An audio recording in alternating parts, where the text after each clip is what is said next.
कुरान में ये गलती है, तुम्हारा मजहब इतना बेकार है, तुम्हारा अल्लाह सुब्हानहू व तआला नऊज़ बिल्लाह, हर रोज।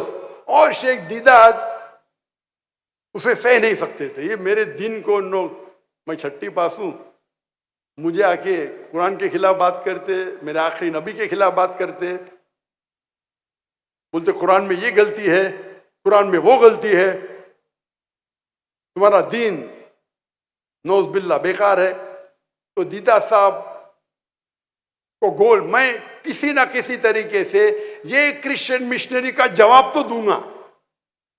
छठी पास, अभी ये लोग सब बैचलर्स, मास्टर्स, पीएचडी, और शेख दीदा छठी पास, हिंदुस्तान से आके साउथ अफ्रीका में।